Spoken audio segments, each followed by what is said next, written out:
Sabrina and Ben, Real Estate Hour. Ben, you here with us today, buddy? I believe I am. Good. How's everybody doing today? We're doing good. This is the Sabrina and Ben Real Estate Hour, and you can reach us for some questions today at 423-800-8949. This is 1240 a.m. Hot News Talk Radio. And tell you what, we got a special guest today.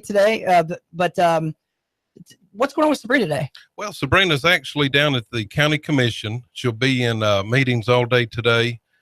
This is the time of the year where all the different offices come to the county commission and also to the mayor presenting their budget and go over all the specifics of that. So it's a busy week for her there. And so that's where she is today. Right on. So Sabrina is out working hard for the folks listening right now. And, today's show is about real estate. It's about homes, and it's about the things that affect the future of real estate and homes. And that's why we have a very special guest that I believe Mark's going to introduce. That's right. In just a moment. One is speaking about real estate and homes. If somebody needs a loan, where do they need to go? Well, the first step in getting a home is absolutely making that phone call to your local mortgage company. That was started right here in Chattanooga. It's called HomeRate Mortgage, folks. And our phone number is 423-805-9100. It's just a 10-minute call, and you can find out all the products that are available to you. You can find out about interest rates, fees and terms, and really just get the process started right. But once you have that process started, then you need to go into the real estate side, which is calling your local real estate agent. And that would be Sabrina Realty. And you can find us at sabrinarealty.com, or you can call us at 423-499-7780. That's 499-7780. And we have a number of agents, including the star Sabrina, waiting to help you find that perfect home. And buying a home, folks, or buying a home, maybe it's your first home or your 10th home, maybe an investment property, it starts with the right realtor and the right lender. And that's exactly why we've created this show. That's right. So, and on this show, of course, we always talk about real estate, mortgages, the different things that pertain to that. But one of the things that really affects the community, our county, of course, the state, and even home prices is a strong school system. And I know that Sabrina's been very active and concerned about the school systems here in Hamilton County. She's actually the chairman of the education committee for the county commission, and she's been looking into a lot of what's going on. She's working with Chattanooga 2.0, which is a group that's gotten together to improve literacy here in Chattanooga. And there's a lot of concerns going on, of course, with our school system right now. Well, and with those concerns, I want to make sure that folks know that Sabrina is not just a label. She's just not in those title positions. Last night, I was looking at my little kindergartner son. We were looking at his yearbook, and we were thumbing through the yearbook. He was showing me, he was telling me who everybody was, and it was just so exciting to see him. We're kind of getting ready for bed, but he wanted to show me his new yearbook he just got. Yeah. And lo and behold, I turn the pages and I see Sabrina giving an award to a student at the school. And it's one thing to have the label, have a title, and it makes some people feel good. But it's another thing for the people that are actually out there busting their butt and making a difference for our kids, for our school systems. And I'll tell you, I've seen Sabrina. She got me involved in a local road race. That's right. A couple years back, and she is engaged. She's involved in the community and in the school systems in a way that shows she just doesn't want it for a position. She wants it because she cares. You're exactly right. And another person that is very concerned about what's going on, because there is a lot going on with our public schools here in Hamilton County. And a number of people are concerned and even upset, and rightly so.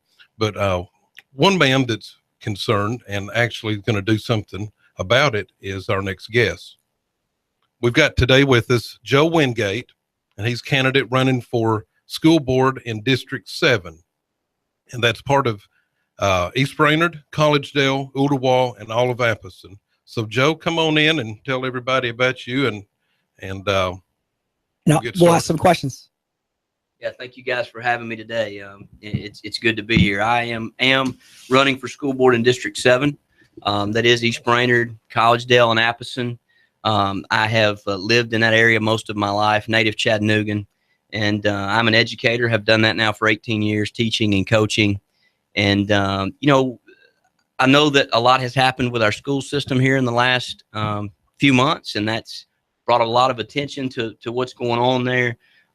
But I've been involved in the education field again for almost 20 years, and I spent 10 years in the Hamilton County system. And a lot of the things that are going on right now are just kind of the products, I think, of a slow progression. And I think it's finally come to a head, and I think it's garnered some attention, especially from the community now. And it's people are focused on that. And my process kind of began back last summer. I'm assistant professor over at Chattanooga State of Exercise Science and Physical Education. I'm also an assistant baseball coach there, and love what I do, love teaching and coaching. But our oldest started kindergarten this last year. And so we started at a public school here in Hamilton County, and I had been removed for the past 8 years from that system and had been at a distance. And so it was real easy to, point out all the things that were going wrong and then still be able to go back to my job that I enjoyed and not have to deal with it. But now we're neck deep in it, and I have twins that are in pre-K. And so I just began over the fall just having a burden for the school system, even before a lot of the stuff that's come out. And my wife and I had a lot of conversation, and it was about the middle of the fall that it was one weekend, a Saturday, and I just was frustrated with some things that were going on. And my wife is also in education, is a professor down at UTC of early childhood education. And I just spent the day walking around the house kind of ranting about some things. And being the good wife that she is, she just challenged me. She looked at me and said, "Hey, what are you going to do about it?" And it caught me off guard, really. I said, "What do you mean?" And she said, "What are you going to do about it?" And so it was like she punched me right between the eyes. And I said, "I don't know, but I got to do something." And so I spent the next 3 months just, trying to walk through the process of, how can we make positive change, and how can that happen? And do I need to get back into the school system as a teacher and a coach? I've had an administrative license almost my whole career. Do I try to go back and maybe get into administration? Is the school board even a viable option? Never had any desire to run for any kind of political office, but as I met with folks, talked with folks, they all said, "Hey, I think school board might be the place you can make the greatest impact." And so that's how I've arrived where I am right now. Wow, that sounds pretty interesting. I love it how when we step back to see that we always can count on our wives to not kick us down the road, but kick us into action. Yeah, that's right. That's right. And that's what a relationship's all about, and it's really all about people. So we start with that relationship. You and your wife came to this conclusion. She helped you come with that conclusion, right? Right. And yet here you are, almost like a puppy. You're nervous. Sure. I mean, I'm nervous when I get on the microphone Absolutely. For this. But that's what's exciting about success. Hey, tell me this, Joe. Folks like to know a little bit more. We've gone to 6 months, but what about a little bit further? Where'd you grow up at? I grew up here in Chattanooga. Lived in the Tyner, Silverdale, East Brainerd area. Went to Bestie Shepherd Elementary School, Tyner Junior High School, Tyner High School. Graduated there in 1991. Got a bachelor's degree from Tennessee Tech. Have a graduate degree from Lincoln Memorial University in education, and also have a graduate degree in exercise science from Tennessee Tech. Again, I spent 10 years in the system. I coached and taught biology at Eastridge High School and Ottawa High School. Left in 2005 to pursue some college coaching opportunities, and have been in higher ed ever since, and moved back here to Chattanooga. Now a full-time faculty member there at Chattanooga State, and that's kind of a brief history. I've always enjoyed teaching. It's what I love to do, and I think the thing that has really kind of started to push me in this direction was, I enjoy my job. I enjoy where I work, but I've begun to realize that, my job's not going to be very enjoyable very much longer if we continue down the path that we're going. And so one thing that we talk to our guys all the time at Chattanooga State, our baseball program, is, you guys, this is not a destination for you. Hopefully you're moving on somewhere else academically and athletically. But the way that you guys get where you want to go is you help all those guys around you get where they want to go also. To get That's what awesome. you want, you help everybody else get what they want. And That's so a Zig Ziglar quote. that's exactly right. And the thing is, you know, there are some folks in the community that have the resources to be able to, if they're not happy with their public school situation, to pull their children out and take them to a private school. Well, first of all, only so many folks can do that. And even if many folks were able to do that, how is that helping the community as a whole? You know, this is an awesome town. We all know that. This place is getting recognition for a lot of different things. People are moving to this area for a lot of reasons. But right now, education is not one of those. You know, they're not moving to work in our educational system. They're not moving here to be a part of or put their kids in it. And it just shouldn't be that way. You know, this is an awesome, awesome town. We know that. We get national recognition for things. And there's no reason why our education can't be as top notch as everybody else. You know, talking about people moving here and families wanting to live here, there's a lot of companies moving here. And in addition to the companies that are already here, it's unbelievable how many corporations, companies, startups are eyeing Chattanooga in addition to other places, trying to figure out where they're going to come. And one of the things that they have to look at is, okay, once we've got this plant built or once we're up and going, we're going to need 40 employees at this level. If those employees aren't there, then they very well may not come to Chattanooga. So having a school system that's producing kids ready for college, ready for a vocation, ready to get out there and work is very, very important. Right. And that all begins with being proficient and at grade level or better reading and writing. It's communication. And it's just being proficient in math. And those are the things that we struggle with. Yeah, I had a good conversation. Basics. That's right. And I had a good conversation with a friend of mine who's been in education for a long time, is in another county. And, you know, he said, he talked with a business owner there of a pretty large corporation. He said, what I need from our public school system in that area is I need them to produce young men and young women who can communicate well, they can write well, they can read well, and they are proficient in math.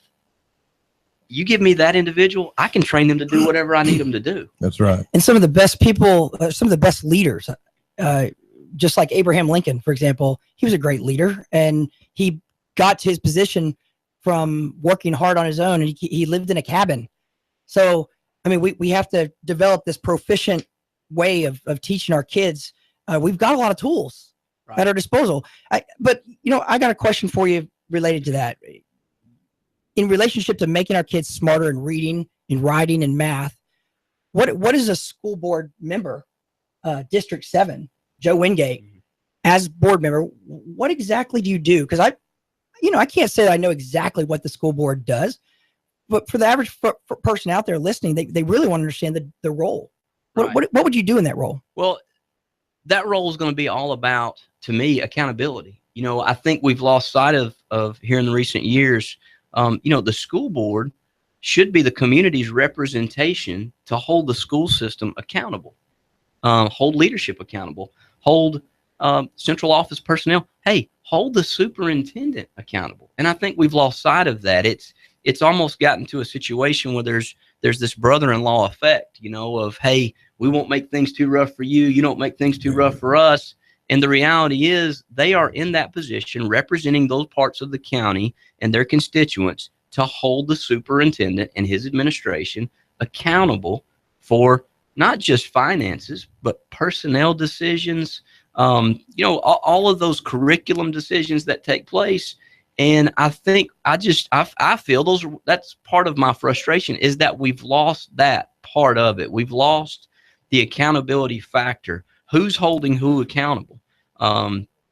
And who has to answer to who? And the reality is the school system should be answering to the county taxpayers. And I feel like there's a disconnect there.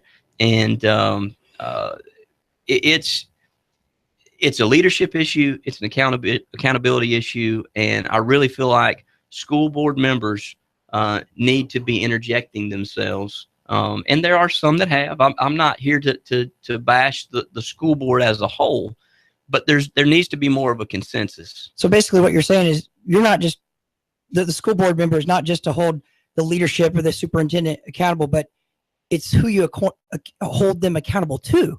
So for example, it's the parents, the taxpayers, sure, the parents. And what about the kids themselves, accountable for those kids, for that proficiency that the kids might not know they desire, but that's the whole purpose of this balance of power, right? Right. It keeps that accountability to the kids and their success. It's all on us, folks. You reminded me, your statement reminded me, it brought me a memory of thinking about, you know, I had some family that lived in Chicago, and Chicago got way out of balance.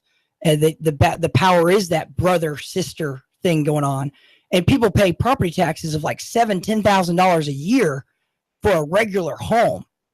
And I guess that's for schools, right? I mean, I don't know who it's for, but it certainly isn't helping their school system. Right. So I think the important bridge here is that we have an opportunity to be the Chattanooga that we already know we are, and where are we going to take it in the future? Right. And it requires this accountability, and it accounts accountability to that proficiency.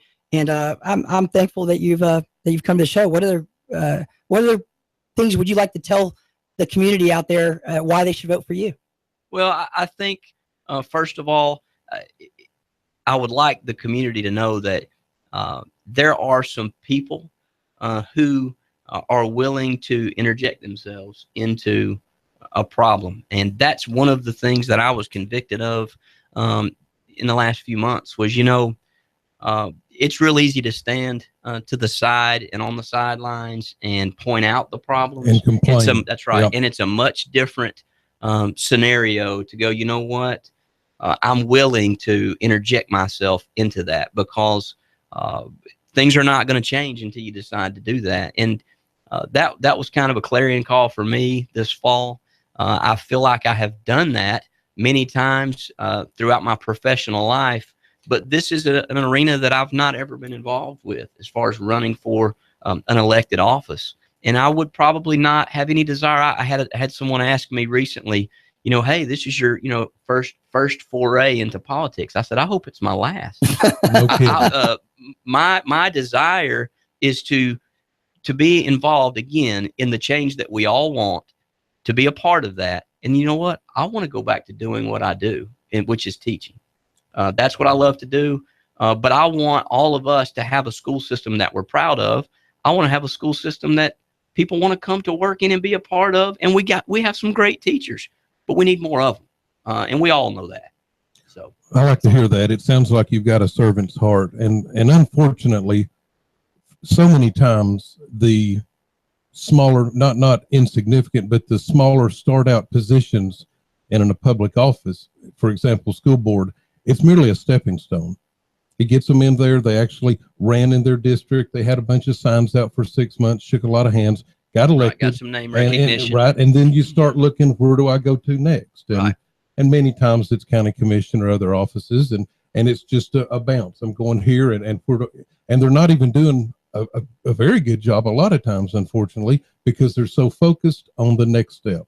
Right. And again, like I said before, I would never have dreamed I would do something like this. But again, with the challenge that came within my own household, and then, you know what, just a conviction that, you know what, it's time to do something. And I feel like I bring a lot to the table, almost 20 years of educational experience. Listen, I've taught at every level and taught and coached at every level from 6th grade all the way up to higher ed. Wow. And so I feel like I don't have any primary ed experience. I don't have any K through 5 experience. But I think I got a pretty good resource at my house for yes, that. You do, apparently. And she's also serving on some of this Chattanooga 2.0 initiative. So I just feel like my family has something to offer here, and we're looking at it that way. My name is on this campaign, but my wife is fully supportive. I would not have done it if she was not. And I just feel like we got a lot to offer, and I think the time is now. The focus is on this, and people want to see change, and I want to see change. Well, I can tell you for sure, when somebody runs for public office, it's a family affair. I mean, you Right. pull the kids in, you pull the spouse in, and there's a whole lot to it, a lot that the public doesn't realize. And let's face it, education is the long-term impactor of our children's success. And let's face it, I'm a child. You're a child. We're all children, and we grow up and we gain experience, and it all starts with the public school system right here. It's going to shape our community in the future.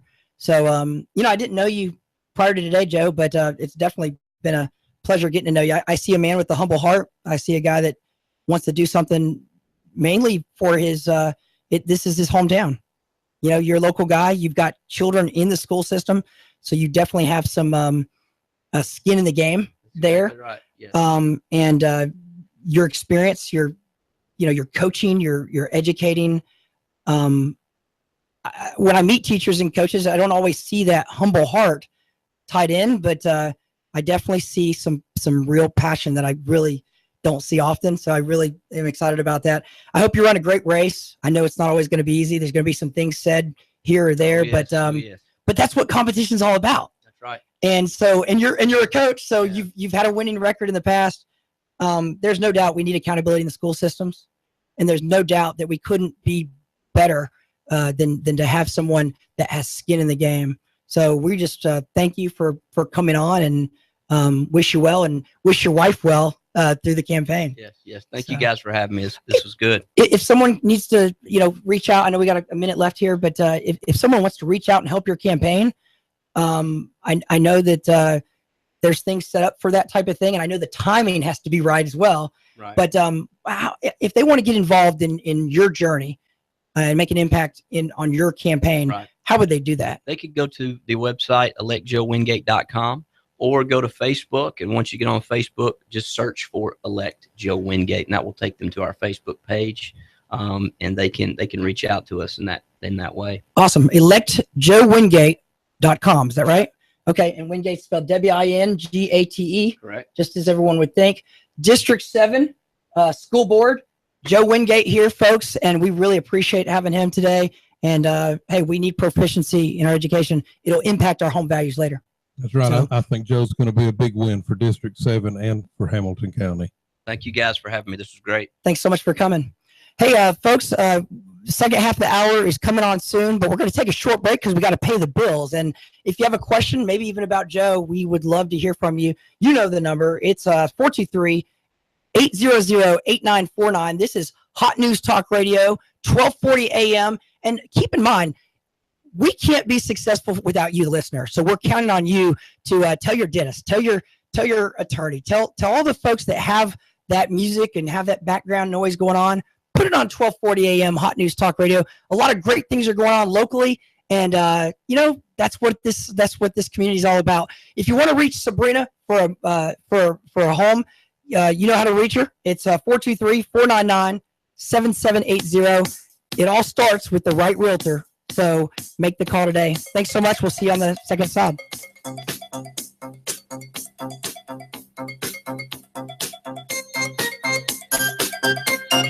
Welcome back.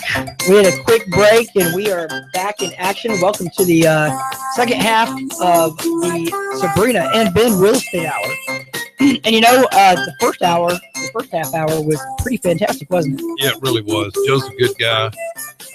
I've known Joe for 20, 25, 20. I don't know. It feels like 100 years. The guy's a good man. He's a class act, and he's got a genuine heart. It's not about self-gain or look at me, or, I jokingly say to some people, you've got people that are in public office because they want to jump up when they say, well, all our elected officials stand. That's not Joe. That's not who he is. Yeah. Leadership, it's not all about the, just the position, it's not about the label. It's about the humble servant.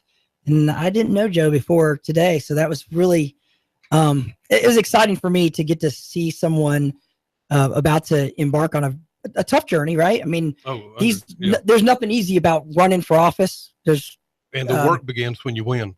Yeah. You actually jump in there. Yeah. Yeah. It's not like Windex. You're jumping into the pigsty, right? Yeah. So it's an exciting time for him. It's a big journey, and you can tell he's ready to move forward. Hey, folks, we're all about homes. We're all about real estate. And it's so funny because we just had a gentleman here running for school board District 7. That's the East Brainerd, Ottawa, and Appleton area. And, there's a reason why we have those folks on. And the reason's clear. What they do in office in these political arenas is going to impact our future. It does. It impacts businesses, like we talked about, businesses, whether they want to come, because businesses don't plan on just coming and going. They plan to come here because of the because of the foundation that the Chattanooga citizens have risen up to create. And that's a foundation of success. And that foundation of success really does start with, education. And Joe said that he believes the key to all this is the proficiency in reading and writing, arithmetic, as I like to say it, yep. Old school. But and that's what we need. We need some old school accountability. Don't you think? I absolutely agree. Our whole country, our whole state, our whole community, there's so many problems that we face, and certainly the public school system has its own. But I really believe that the problems we face and that we're dealing with now are not going to be solved by the minds that created it. We need some fresh thinking. We need to think outside of the box. We need a whole new different way of looking at things. And one thing I wanted to throw out at you, Ben, and to our listeners, and a couple of these stats, just if you just stop and digest it, it's unbelievable. Hamilton County is spending $400 per student more than the state average. And we are second only to Williamson County. And Williamson County, their school system is knocking it out of the ballpark. So when you listen to that, at this point, more money's not the problem. There's plenty of money, but where's it going? Where's it being used? Is it being spent wisely? Should it be moved around? Should we go in a different direction? This time last year, the school system was really pushing for arts and foreign language. I mean, that was something they felt we really needed to bring to the school system to move us forward. And of course, with everything that happened with our former superintendent and Ottawa and a number of other things, including failing test scores, now all of a sudden we're looking at wanting the same amount of money to go towards literacy, which I do agree there's a problem with literacy, and also a vocational school. And I have to agree that not everybody's cut out for college, but everybody can get some form of training to go do something. A good heating and air technician, he can make 40, 50, 60 if he wants to. So you don't have to go out and get a 4-year degree or a master's degree and sit in the office. There just has to be businesses here. That's right. Businesses that want to be in Hamilton County. And they're going to come here if we've got a workforce that was properly trained and educated. That's right. And they're going to look at those education statistics. I really like what you said, Mark, about, we had minds create there's folks that created the foundation, and it's really our job to have some fresh minds take over in the leadership role. Yep. And to continue down that road of a new road, if you will, because, Michael Jordan, I always think of Michael Jordan for some reason when it comes down to it. And it's because he was kind of an inspiration to me, an average guy that just came up out of it from hard work, dedication, determination, accountability. And one thing when he was doing his coaching video to the world about how to be more successful in whatever you're doing, it was all he made a comment, and I was watching that video, and he said, you know what, when I go to practice every day, the one thing different I do than everybody else is I'll dribble down with my left hand and come back, and then I'll dribble down with my right hand and come back, and then I'll do the 10 layups from the right and the 10 layups from the left. He said, but the other guys, they think they're above that now. It's the basics. It's the basics. It's right. And when I was I was a 3-time state champ in track and cross country, and I can say that I had special blood or special DNA or whatnot, but at the end of the day, it was about getting out there every day. When I went downstairs to my bedroom every night, when I flipped the light switch on, there was a pin that dangled, and I knocked that pin. 85-90% of the time, I always was thinking about that pin. I couldn't wait to write down what I did that day. But what about that day that the girl broke up with me? Yeah. What about that day that I got a bad grade on a test? Yeah. You know, sometimes the basics is just reminding how the basics are so important, writing down and reminding what you want. Your goal's forgotten some days, folks. You know, but when you put the right minds in there that are going to hold it accountable and have a simple system, we can rebuild something special again. And I'll tell you, we need to go back to the basics, which is our math scores should be back at the top. They've been going down progressively, since I can't even think about when. But what about literacy? This is ridiculous. You know, they say that if a child is behind in third grade in reading, and of course there's always exceptions if somebody steps in, a mentor, a family member or something, but if they're behind in third grade, they're lost, that they're never going to catch up. And something that's very concerning, I've heard this a couple of times, one of the first times I heard it was actually a pastor, and he said that how counties forecast the size of jail that they're going to need is they look at third and fourth grade student test results. And I don't know exactly the criteria that they're looking, but based on third and fourth grade students' test results, they can accurately predict how big the jail needs to be in the future. And that's sad. That's scary. That the kids don't even have a clue what's going on. They don't even realize they're behind. And if something doesn't change, then that's unfortunately where a lot of kids are headed. You know, there's going to be some folks driving around today or listening to the show at work, and they're going to wonder, oh my goodness, you know, this is, where are we? Where are we? And you know what? It all starts with research. If there's someone out there listening that is truly wanting to make a difference, I recommend that you call your representatives and ask them, where is our third grade? Give me the chart of our third grade, current scores from the past 20 years. What are those? And if they don't know, then we've got a problem, number one. And if they do know, then you need to ask for it in writing because you have the right to that information. That's right. You know, with the Freedom of Information Act. And then once you get that information, we're going to share that information. But once you get that information yourself, you know what we need to do? We need to make sure we change it. We need to make sure that we change it. If it's going down like this, as you can see here on the screen, we can do a turning point. It starts with fresh minds, and it starts with the basics, getting back to the basics. And arts is great. Foreign language is great. But if we can't read, what point does that make? If you can't read and write in English, then I don't think French is going to help you a lot. Yeah. Well, today I've learned a lot about how the school system is going to impact my mortgage business down the road. I mean, we're the only local mortgage company that I know that's owned in Chattanooga and that lends, out of Chattanooga, solely owned and started here. And the future of my business is absolutely dependent upon, now I realize, the education. Because if there's folks in jail, they're certainly not going to be buying homes. I don't want to loan them money for homes. Well, and in addition to that, the lower performing students, most of the time, are going to be lower income earners, which means they're probably not going to be buying. Some may, but a lot are going to be renting, and they're going to be making that landlord rich. We talk about it every week, just giving that money each month to the landlord instead of investing in something that you've got and you're building up equity.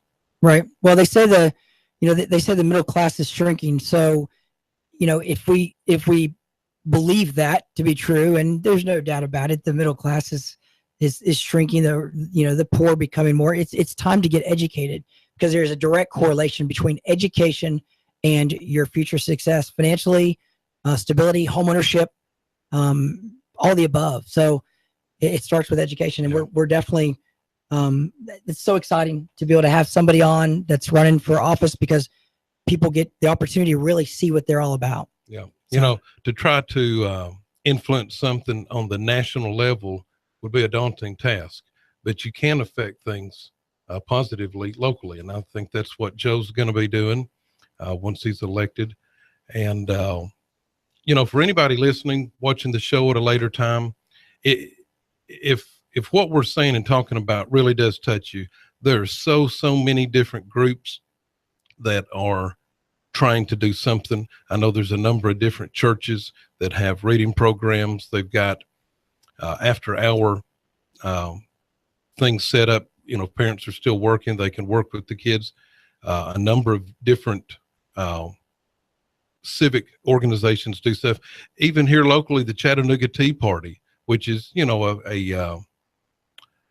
a political group, but they're actually getting out. They're going into a lot of communities, inner city. They're trying to make a difference. And a number of them are consistently meeting regularly and just reading. I mean, just grabbing a book, opening it up and reading with a child, you know, half an hour a day, a couple of times a week. It's unbelievable what that little bit of effort is doing for those kids' lives. Absolutely. Another organization that I've been involved with in the past, and quite a bit, is Junior Achievement. And it's all about going into the schools and giving the kids some training in things that are going to impact them in the real world that's not always focused on in the school. For example, I went and taught sixth graders how to write a check and what a check looked like and what it meant, and talked about the banking system and credit. Talked about things that help them understand the basics of getting a job. From why do we even write a 1-page or 2-page synopsis of who we are, and called a resume, and kind of give them just a little bit of a touch on what those things are. For me, it was a 6-week program. I did it every semester, so I did it twice a year. So it's a 12-week program. I probably didn't do more than 24 hours of volunteer work per year over the past, each year for the past 7 or 8 years that I've been doing it. And when you get to go in there, they're with the same teacher every day. And, you know, most teachers are awesome. Not every teacher's got not every, but the vast majority are. They've got the right heart. But I specifically remember this one time where it was day one. And day one is always going to be a little, unique, right? I remember day one as a kid. Yeah. So we got started in it, and sure enough, I picked on this girl to answer the question. I said, "What do you want to be when you grow up?"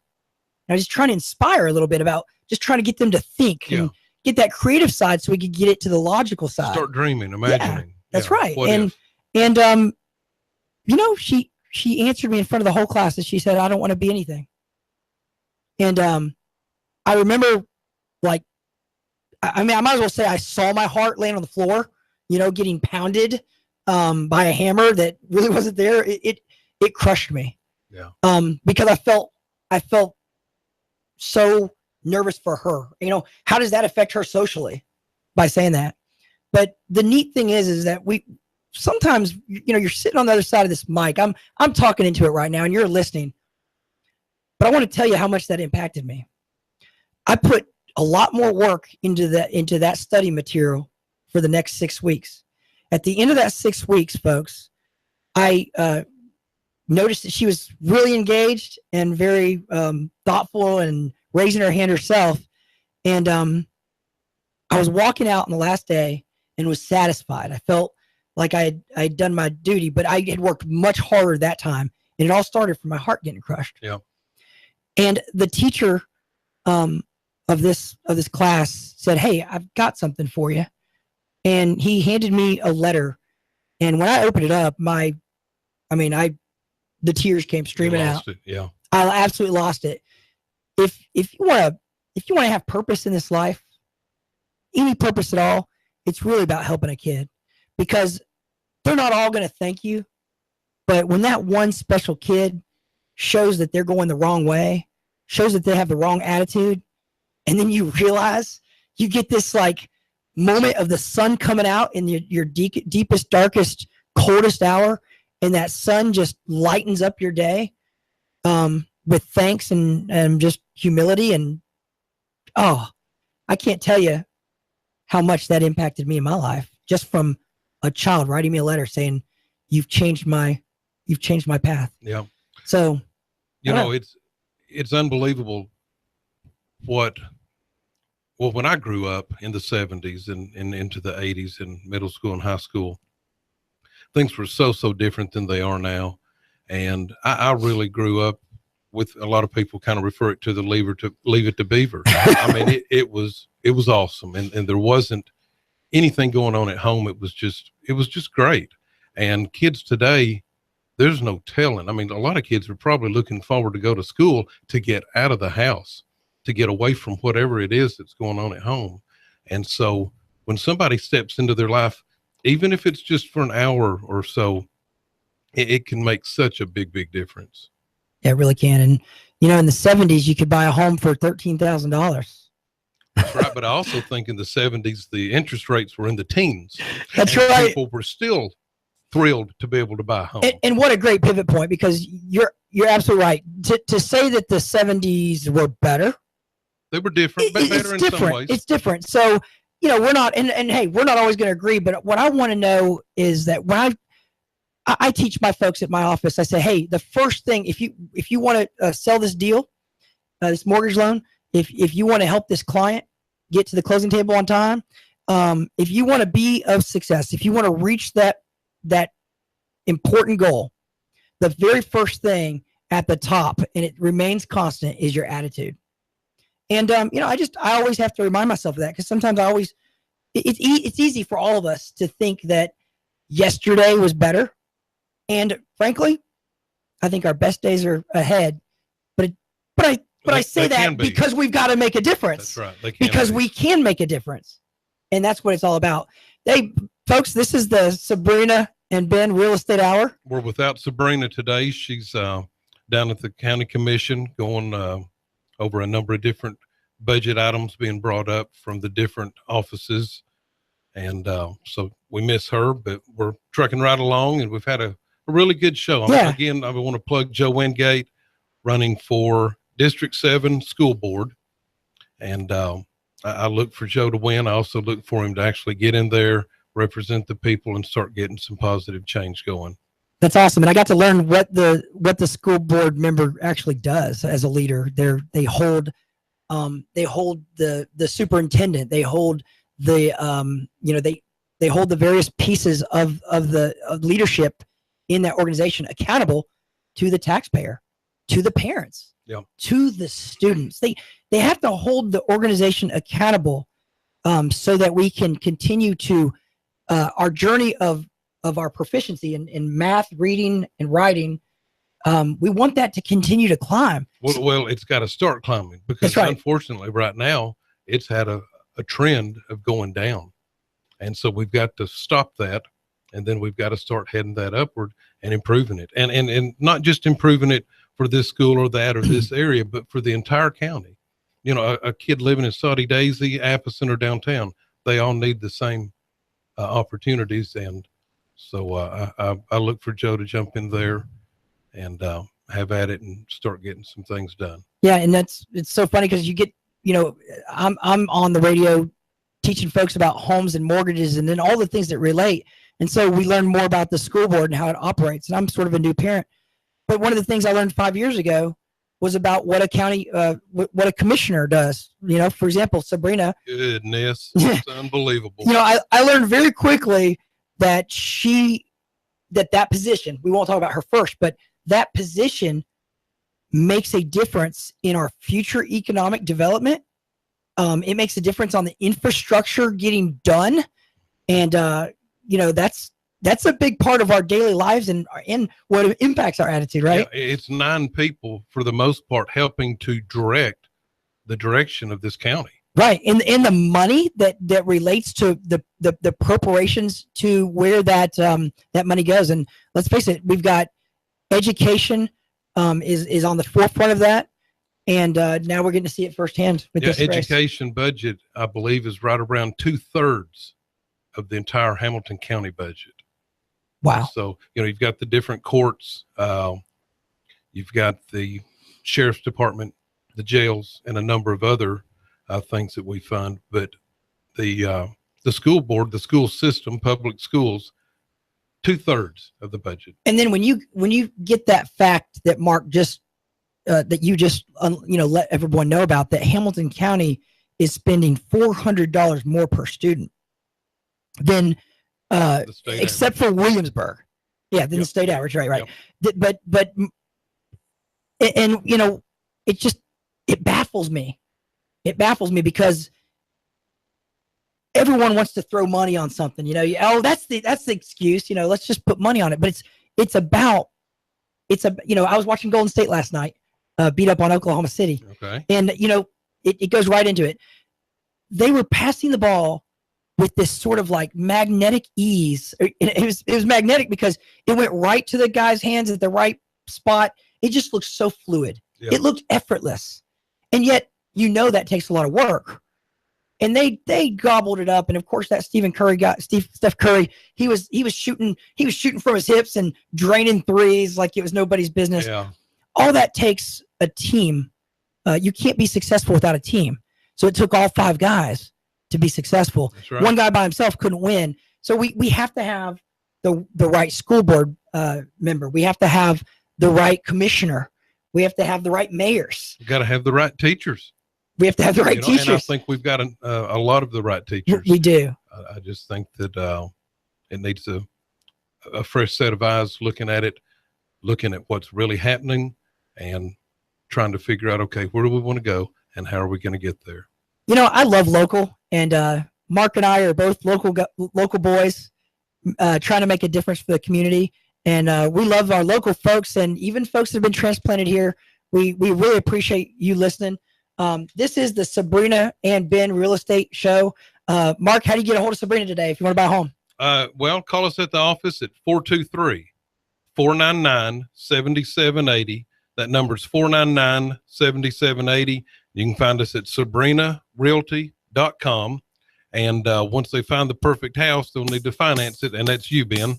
HomeRate Mortgage. And you can get an online quote at homeratemortgage.com or call us right now, 805-9100. That's 423-805-9100. It's just a 10-minute phone call. That's all it takes. And you can find out exactly what you need. Folks, we appreciate you listening to us. Hot News Talk Radio, 12:40 a.m. See you next week on Tuesday, 11 a.m. 4 minutes and 40 seconds.